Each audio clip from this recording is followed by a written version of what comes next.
Só responde de defesa? A gente deixou para ela escolher. Ela escolher, tá. Doutora, eu vou conversar com a senhora agora. A senhora sabe que a senhora não precisa me responder as perguntas sobre os fatos. Vou fazer algumas perguntas de cunho pessoal para a senhora. Essas a senhora me responda.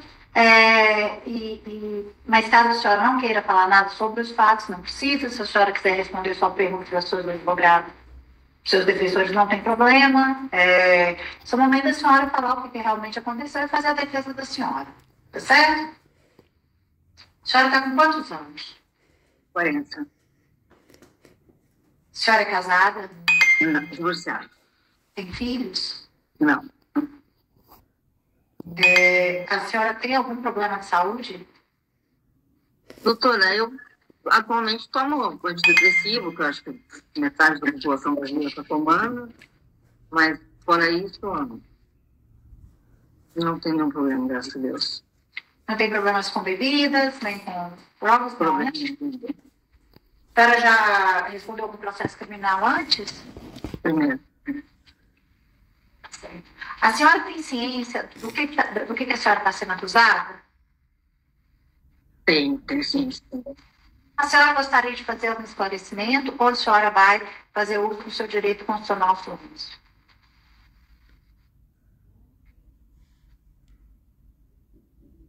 Eu posso fazer, não em relação aos fatos, mas em relação até a algo que a senhora presenciou, as minhas defesas que eu tive em todo o inquérito, em todo esse procedimento. Agora eu estou com a defensoria, eu não tive defesa, doutora. Eu não tive defesa. As provas técnicas, elas são suficientes para mostrar para a senhora que o que foi dito quando eu entro naquela câmara não é o que os policiais dizem. A prova técnica, que é a pericial, que a gente vai ter, é a gravação do vídeo. Em nenhum momento eu falo, vou atirar em vocês. Em nenhum momento eu falo. Eu peço para eles baixarem as armas deles. Esse vídeo tem 1 minuto e 40, doutora. Eu acho que esse vídeo por si só era mais do que suficiente para a gente nem estar sentado aqui hoje. Não nada disso ter acontecido. A gente fala que o depoimento do policial tem presunção de veracidade. Basta a gente ver o que eu falo para eles, o que eles falam para mim, o que eles falam sentados nessa cadeira. E basta a gente pensar o que aconteceu das 9 da manhã até o momento dos disparos, que até hoje eu até arrepio, não consigo colocar nos autos. Nenhum advogado meu foi capaz de colocar isso nos autos. Então eu gostaria que a senhora, como a destinatária da prova, que a senhora fizesse essa análise de se eu tive defesa ou não. Os meus advogados, eles já tiveram, só existe um disparo de arma de fogo dentro daquela câmara, um disparo. Os outros 3 não podem, sequer possíveis, atingir os outros 3 policiais que vão dizer que foram direcionados a eles, que quase correram risco de vida, coletes balísticos. Doutora, é uma incoerência, o que eu estou sendo, a senhora perguntou se eu tenho ciência do que eu estou sendo acusada, eu tenho. Eu não sei se a própria instituição tem ciência do que eles estão me acusando. Os próprios policiais, agentes da Poli, têm ciência do que é para eles se colocarem como vítimas minhas. Porque se a senhora notar, a todo momento, eles me alegam que eu estava em surto, mas eles me acusam como se lúcida fosse. A todo momento. Então, se eu estava em surto, por que eles são vítimas de alguma ofensa ou alguma hostilização? A senhora percebe que não há uma coerência no que eles mesmos trazem? Então, a gente tem que parar do princípio. Se eu estava em surto, eu tenho que ter um tratamento de uma mulher em surto, uma mulher em surto. Se eles estavam com coletes balísticos, a gente parte do pressuposto que eles pressupunham que eu poderia disparar. O SPAR que eles deram, doutora, eles nem poderiam disparar numa pessoa em surto, portando arma. Então, eles chegam, eles insistem para me ajudar, eu nego ajuda, eles insistem, eu nego ajuda. Se eu estou alegando que eu não quero eles na minha casa, por que não mandaram uma polícia militar? Que gestão de crise é essa? Que você leva um negociador que não é da confiança de quem ele quer negociar. Então, são coisas, doutora, que não caberia, eu fico pensando assim, que legitimidade eles tinham para estar ali das 9 da manhã até o momento dos disparos? Quem a viu? Que poder eles tinham de disparar o SPAC? Em que momento que eu saí da minha casa me tornou uma homicida, um dolo homicida? Será a minha única saída? E eles alegarem que não iam entrar? O que me garante que eles não iam entrar? Se eu cansei de pedir para ir embora, então a minha situação, doutora, é muito mais fácil trazer um surto, ligar um surto, mas eles mesmos não se colocam numa posição de me dizer por que eles me tratam como uma pessoa lúcida, que disparei, tentei matá-los, ao mesmo tempo que eles me colocam como uma pessoa em surto. Em tese, jamais faria aquilo contra algum colega. É mais ou menos porque a minha versão, doutora, a minha versão, ela tem muita coisa nos autos que não é a versão minha, não foi ouvida, fui sedada, é tudo muito confuso, é um inquérito extremamente complexo. Eu vou deixar nas mãos dos defensores aqui para frente, mas a minha parte da minha fala seria mais ou menos para a senhora também ter essa cautela dessa análise, que eu não tive uma defesa técnica de fato, eu tive agora para tirar com os defensores apenas, e que a incoerência é muito grande. A senhora gostaria de fazer algum esclarecimento, alguma retificação que consta dos autos e que não condiz com a sua intenção de se defender? Doutora, não, porque tem tanta coisa, tem tanta confusão nesses autos que eu acho que é melhor não. Esses autos eles são uma confusão total e... Eu vou fazer umas perguntas para a senhora, se a senhora não se sentir confortável, é só a senhora falar, não prefiro não responder. Correto? A senhora estava de licença saúde.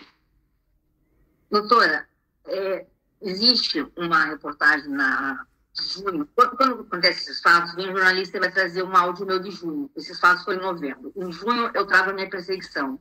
E eu falo na reportagem, eu vou me manter afastada. Depois, eu retorno. Quer dizer, os meus afastamentos, a despeito de serem psiquiátricos, estão estrategicamente daquela pessoa perseguida em todas as instituições.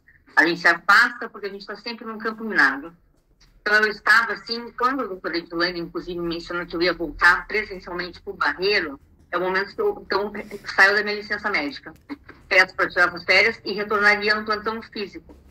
Lá onde eu sei que eu teria mais liberdade para voltar a trabalhar. Porque lá no plantão digital, que a gente atendia estadual, era muita interferência, era muito fácil eles ficarem procurando qualquer coisa para entrar com sindicâncias contra a gente. Então, a senhora estava recebendo essas sindicâncias?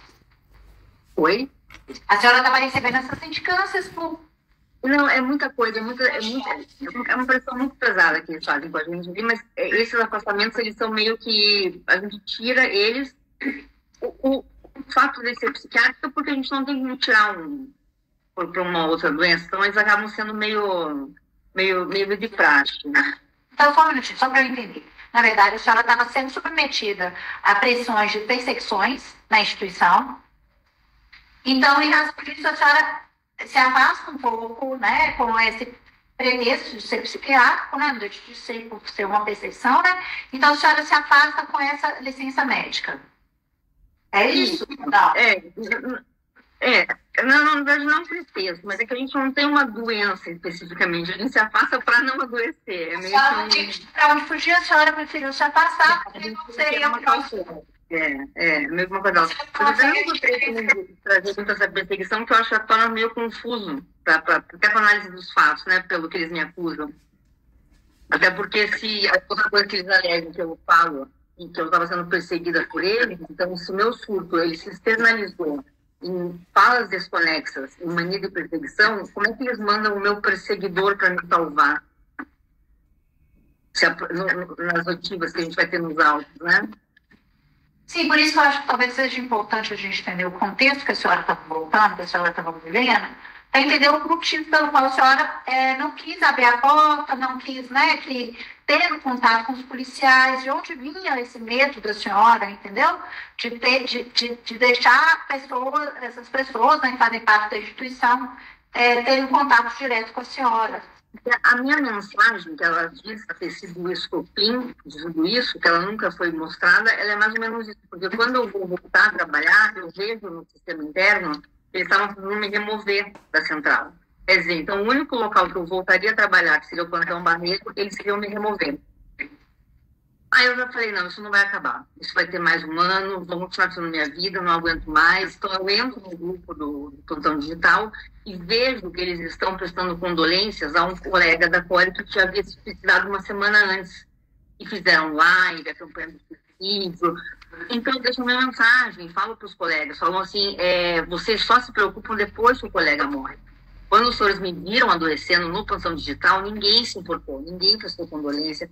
Inclusive, os colegas ao nosso lado, eles falam que você está trabalhando mal, porque eu havia adoecido em 2020, 2023 eu já estava um pouco melhor e retornaria então para o plantão. Mas ao ver aquilo, eu mando essa mensagem e nisso eu aviso que eu não ia retornar, porque eu ia cuidar da minha saúde. E nisso eu trago também que todos aqueles que tivessem de alguma forma participado, né, nos meus inquéritos, nos meus sindicâncias, que tenham atuado de alguma maneira de forma ilícita e ilegal, seriam denunciados. Por que eu não atendo eles, doutora? Porque eu conheço a instituição. Não é normal a Puma aparecer na porta da sua casa com 5 homens armados, como apareceram na porta da minha. Não havia nenhuma situação. A minha mensagem, eu enviei a mensagem às 7h45 da manhã. A Puma chega na minha casa às 9h. Então, é uma situação onde você sente que é mais uma forma de pressão. É mais uma forma de constrangimento. Não havia, e eu não conseguia nem imaginar o que poderia acontecer. Por isso, exatamente por isso, eu não abri a porta. Existe um determinado momento que eu... A mensagem foi suicida. A senhora falou que iria começar o dicionário, ponto. Eu não ia voltar para a instituição para cuidar da minha saúde, porque eu percebi que ali realmente eu não ia conseguir voltar a ter vida onde eu estava adoecendo. Então, assim, naquela posição, nada de bom ia acontecer ali. Nada. Não havia uma coisa boa para eu ter que abrir a porta, para eles verem se eu estou bem. Eles sabendo que eu vinha adoecendo. Então, assim, eu tinha... Tanto que eu ainda cogito com o negociador, eu falo, se trouxeram um PM aqui na porta, eu abro. E não trouxeram. Então, assim, a minha própria instituição ali, eu falei, eu não abro. A senhora não abre nem para... Porque tinha um bombeiro, nem para psicólogo. Não, eu não conversei com o bombeiro, doutor. Tenho certeza que o bombeiro nem foi no meu andar. Tenho muita certeza. Eu lembro a Puma sim, a assistência, a moça da saúde sim, e a Corre. O bombeiro, eu acho que eu não conversei com o bombeiro, não. Entendi. E aí a senhora estava nessa pressão, né? E a senhora abre a porta nesse momento que desferiram esse parto na senhora, a senhora abre a porta. Eu vou trazer só até aqui, aí eu vou parar, porque depois desse momento, a gente pode ter perícia para esclarecer, o vídeo dos fatos pode esclarecer, eu preferi então não trazer esses fatos, mas eu vou explicar o que acontece. Das 9 da manhã, eu ligo para a instituição, eu mando mensagem no grupo, eu peço para tirar eles da minha porta, eu pago o registro na Polícia Militar, peço para a Polícia Militar ir lá em casa para ver o que estava acontecendo, por que eles estavam ali, por que eles não iam embora. A última ligação que eu faço para a Polícia Militar é 12h30. Tenho isso registrado no meu iPhone até hoje, que eu guardo, e eles vão ter também. Eles saem do meu hall de entrada, eu não vejo mais que eles estão no meu hall de entrada. Como eu não sei, a gente fica na cabeça, gente, será possível que eles vão fazer alguma coisa comigo ou não? Eu não sabia, eu não tinha certeza, mas eles não estavam mais no meu hall de entrada. Na minha cabeça, o que eu penso? Eles querem a arma, vou levar a arma, vou filmando, se alguma coisa acontecer, eu estou filmando.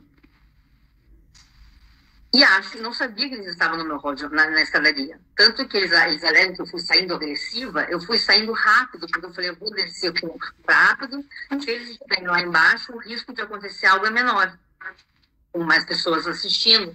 Quando eu, então, saio do meu apartamento, a luz da escada do incêndio acende. É onde eu percebo que eles estão ali.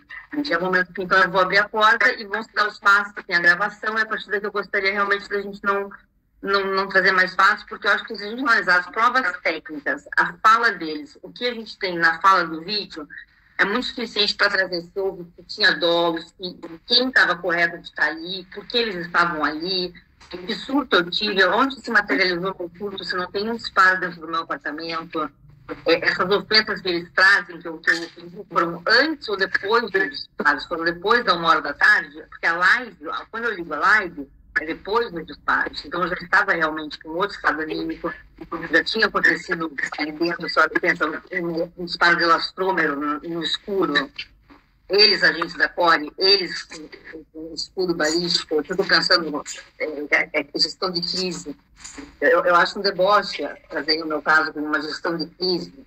A gente pensa caso de Eloá, de Lindenberg, com refém, com ameaça. Eles falam, eu não queria me matar, eles vão falar nos autos. Em nenhum momento ela disse que ia se matar, mas afirmou que nos mataria. Então, as coisas elas vão evoluindo de uma forma.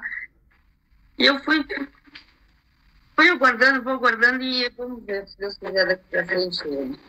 Como eu disse, vou deixar na mão dos defensores, para os professores também ter essa análise nas provas técnicas, que a gente tem mais seguro. Eu vou ver só com os defensores do senhor se eles acham que a senhora poderia fazer mais algum esclarecimento. Não? Eles acham que também está suficiente o depoimento da senhora, tá bom? Tá ótimo. Doutor Guilherme, o senhor tem alguma diligência? Sem diligências. Deveria sem diligências. Sem diligências? Só devido à complexidade do processo e o prazo para a reação. Vou pôr 10 dias para cada uma das partes? Em dobro para nós, doutor. Vocês têm